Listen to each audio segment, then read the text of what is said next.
महाभारत धर्म का युद्ध था जिसमें भगवान श्री कृष्ण की अहम भूमिका थी।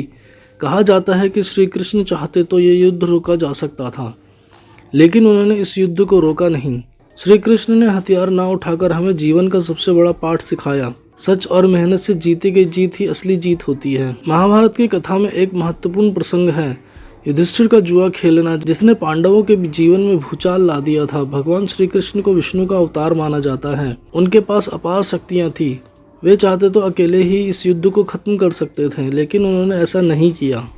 वे सिर्फ अर्जुन के सारथी बने और उसे मार्गदर्शन देते रहे। अक्सर यह सवाल उठता है कि जब श्री कृष्ण पांडवों के इतने हितैषी थे तो उन्होंने युधिष्ठिर को जुआ खेलने से क्यों नहीं रोका। इसके पीछे कई कारण हैं, जिनमें से ये 5 मुख्य कारण इस तरह से हैं। कर्म का सिद्धांत। श्री कृष्ण गीता में कर्म के सिद्धांत का उपदेश देते हैं। वे मानते थे कि हर व्यक्ति को अपने कर्मों का फल भोगना पड़ता है। युधिष्ठिर ने अपनी इच्छा से जुआ खेलने का निर्णय लिया था, इसलिए श्री कृष्ण ने उनके कर्म में हस्तक्षेप नहीं किया। अगर वे ऐसा करते तो यह उनके द्वारा स्थापित कर्म के सिद्धांतों के विरुद्ध होता। धर्म की स्थापना। महाभारत का युद्ध धर्म की स्थापना के लिए आवश्यक था। अगर युधिष्ठिर जुआ नहीं खेलते तो शायद यह युद्ध होता ही नहीं और अधर्म का नाश नहीं होता। श्री कृष्ण जानते थे कि इस युद्ध के माध्यम से ही धर्म की पुनर्स्थापना होगी, इसलिए उन्होंने इस घटना को होने दिया। पांडवों की परीक्षा। यह घटना पांडवों की एक परीक्षा भी थी। उन्हें अपने धैर्य, संयम और धर्म के प्रति अपनी निष्ठा को साबित करना था। इस कठिन परिस्थिति में भी उन्होंने धर्म का मार्ग नहीं छोड़ा। यही उनकी विजय का कारण बना। दैवीय योजना।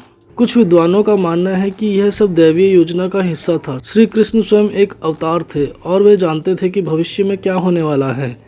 इस घटना के माध्यम से ही महाभारत युद्ध और धर्म की स्थापना संभव थी। युधिष्ठिर का निर्णय। युधिष्ठिर एक स्वतंत्र व्यक्ति थे और उन्हें अपने निर्णय लेने का अधिकार था। युधिष्ठिर ने श्री कृष्ण से सलाह नहीं ली, इसलिए श्री कृष्ण को इस विषय में हस्तक्षेप करने का अवसर नहीं मिला। अगर पांडव श्री कृष्ण से सलाह लेते तो वे निश्चित रूप से उन्हें जुआ खेलने से रोकते। आपको बता दें, ये जो भी जानकारी हमने आपको दी है ये धार्मिक मान्यताएं और सोशल मीडिया के माध्यम से दी है। मोक्ष चैनल इसकी पुष्टि नहीं करता है। ऐसी तमाम जानकारियों के लिए मोक्ष चैनल को सब्सक्राइब कर दें, बेल आइकन को भी जरूर दबा दें ताकि आपसे कोई भी महत्वपूर्ण जानकारी ना छूटे और साथ ही साथ हर एक वीडियो को नोटिफिकेशन आप तक पहुंचे। कोई शिकायत या सजेशन देना चाहते हो तो नीचे कमेंट सेक्शन के माध्यम से दें।